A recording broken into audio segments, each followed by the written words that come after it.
I don't know, marriage is weird. I think I'd like to do it just because I want kids, you know? And that's the only way to get kids, I think.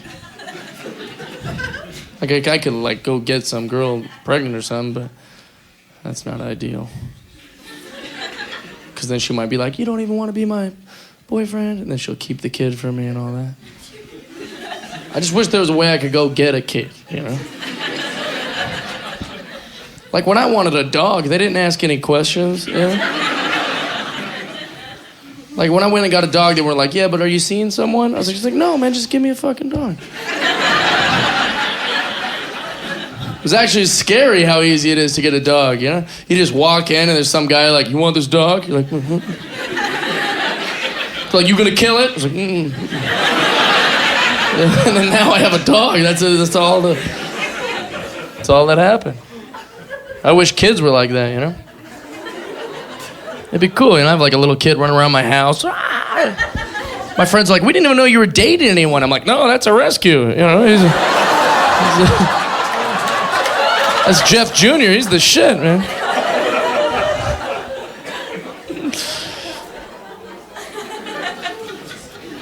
I get along better with the kids.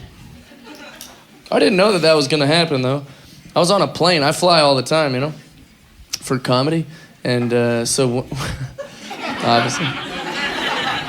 So what happens when you're on a plane, I don't know if you guys travel a lot, but if you don't, what happens when you're a guy traveling alone, when you have an empty seat next to you on a plane, you hope it's a beautiful lady. Even if you're married, or it doesn't matter, because just ladies are smaller than fellas, and they smell good usually, and you just, even if you're not, like, you know, being a creep, you're just kind of like, I hope it's a lady. You know?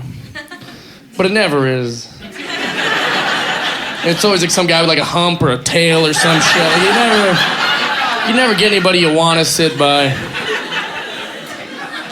Let's ask you all these annoying questions. So basically what you do is you learn if you travel a lot to like just avoid that. You'll have like a paper or something, and so they'll go, oh, he's reading, isn't it?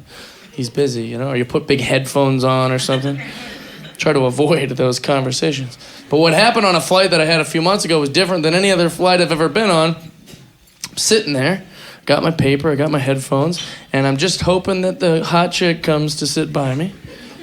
And the flight attendant comes, and she takes a little boy. He's like 5 years old. She like plops him in the seat, she buckles him in. She's like, all right, well, when the plane lands, a lady dressed like me is gonna take you to your family. But till then, just sit tight. And then she left. She left me with a child. I know nothing about kids. I don't know what they eat. I don't know what to talk about, you know? But I could tell he was nervous, you know? He was like gripping the sides of the seat, and he was just looking straight down. He was just sitting there like that. And so I felt like, I fly a lot. I'll take this little guy under my wing, you know? So I take my headphones off. I don't know what to say. I was like, hey, how's it going, buddy? And he's like, yeah. I was like, flying by yourself, huh? You're like a real adult. And he's like, yeah, I guess, yeah. And so then I tried to make a joke, because that's how I make friends in real life, you know? So I was like, so what are you, like a lawyer or something? And he's like, no. I was like, that's my fault. I don't know why. Probably doesn't even know what a lawyer is.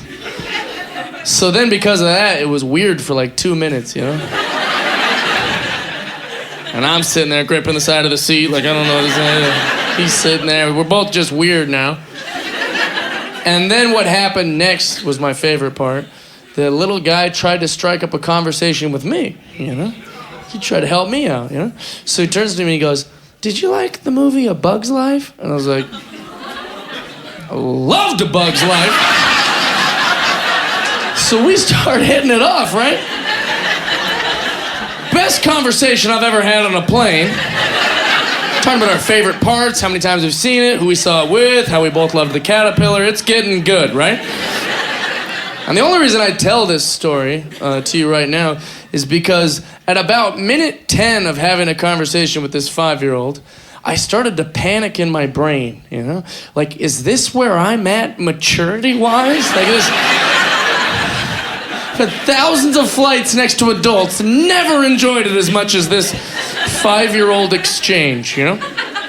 So I'm sitting there hoping, like, I hope this just stops, you know? Like, He's a good kid, but I hope it ends, you know? And it shows that I'm 31 still, you know?